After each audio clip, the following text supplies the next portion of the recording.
என்ன சீலை கட்டிருக்க? கிளவி மாதிரி நல்லாவே இல்ல. நல்லா இருக்கு.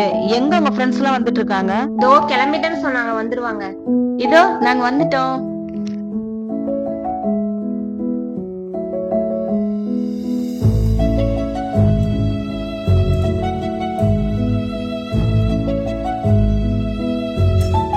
என்ன உன் ஃப்ரெண்ட்ஸ் யாரையும் கூப்பிடலையா?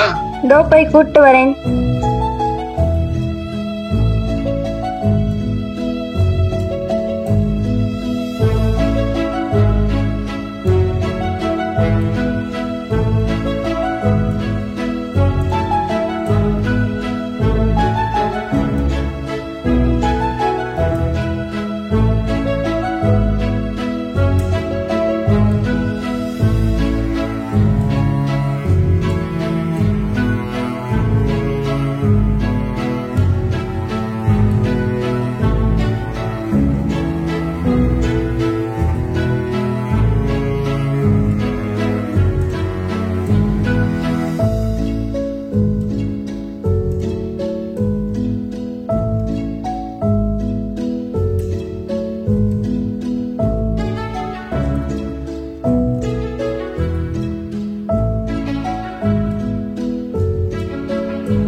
நம்ம எல்லாம் வந்திருக்கோம், பொங்கலுக்கு ஏதாவது பண்ணலாமா?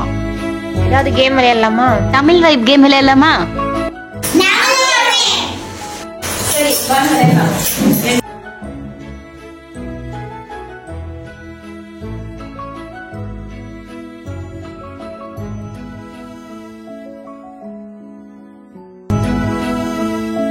இந்த கேம் எப்படி விளையாடுறதுங்கக்கா? இத பாருங்க, பெரிய கஷ்டம் எல்லாம் ஒண்ணும் இல்ல.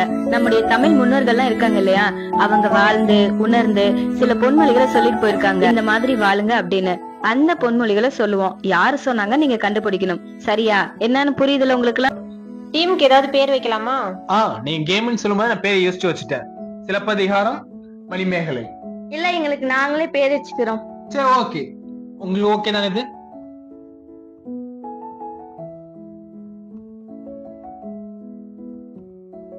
Free fire, 3 Idiots, free fire, 3 Idiots, 3 Idiots வச்சுக்கோங்க. அதான் உங்களுக்கு கரெக்டா இருக்கும். ஏய் சூப்பர்.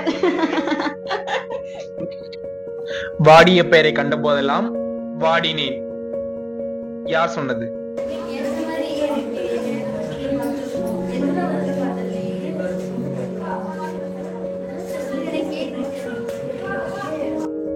வாடிய பெயரை கண்ட போதெல்லாம் வாடினேன். யார் சொன்னதுன்னா வள்ளலார்.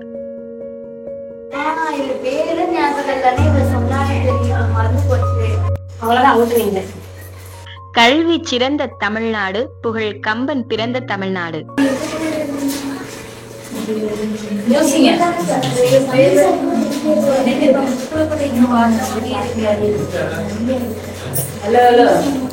தெரியுமா தெரியாதா? கல்வி சிறந்த தமிழ்நாடு, புகழ் கம்பன் பிறந்த தமிழ்நாடுன்னு சொன்னவர் பாரதியார். திரும்பவும் நாங்க தான் வின் பண்ணிட்டோம். யாதும் ஊரே யாவரும் கேளீர்.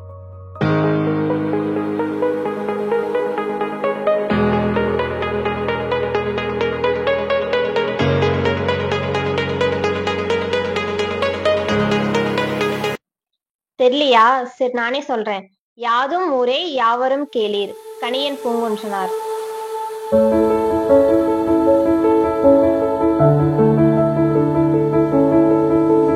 காடு இருந்தா எடுத்துக்குவாங்க, ரூபா இருந்தா பிடிக்குவாங்க. படிப்பு இருந்தா யாராலையும் எடுக்க முடியாது. யார் சொன்னது?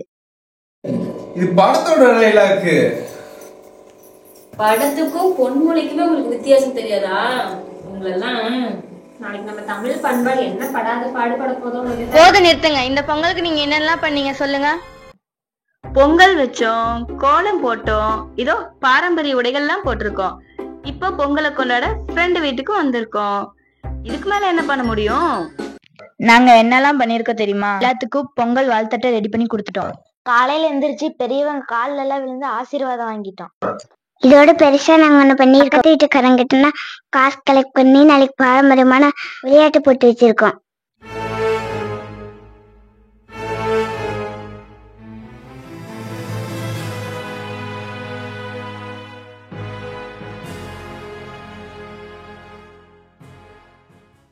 இப்போ ஒரு போட்டி வச்சுக்கலாமா?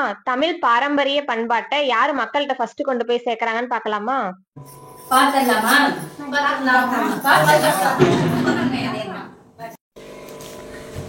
பாப்பா, நீ பெரிய பிள்ளை மாதிரி நடந்துக்கோ. போமா.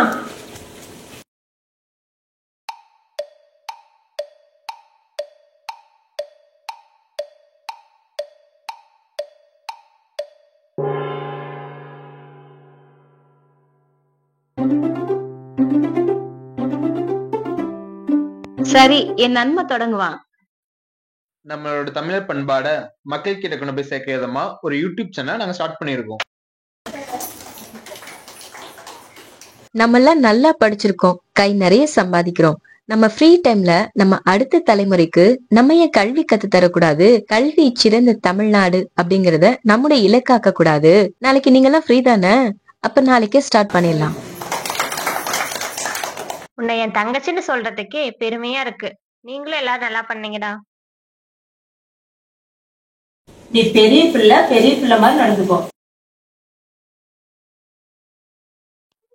நம்ம தலைமுறை இந்த தலைமுறைக்காக விட்டு கொடுக்கணும், அவங்கள தட்டி கொடுக்கணும். அவங்க நல்லா வளரணும்னா அதுக்கான சூழ்நிலைய நம்ம தானே உருவாக்கணும். நானும் சாரிக்கா, நாளைக்கு நம்ம விளையாட்டு போட்டியெல்லாம் ஒன்னா நடத்தலாம். சூப்பர். அப்படின்னா நம்முடைய தமிழ் பண்பாட்டை மக்கள் கிட்ட கொண்டு போய் சேர்க்க ஆகச் சிறந்த வழி நம்முடைய தலைமுறைகளை தயார்படுத்துவதுதான். முந்தைய தலைமுறையும் இன்றைய தலைமுறையும் ஒருவருக்கொருவர் புரிந்து கொண்டு இணைந்து செயல்பட்டால் தமிழ் தலைமுறையின் எதிர்காலம் ஒளிரும். முந்தைய தலைமுறை இன்றைய தலைமுறையின் மீது நம்பிக்கையும் நல்லெண்ணமும் கொண்டிருக்க வேண்டும். ஏனென்றால் அவர்கள் பாரம்பரிய புகழ்மிக்க எண்ணிலடங்கா சாதனைகளை சரித்திரங்களாக கொண்ட தமிழ் தலைமுறை.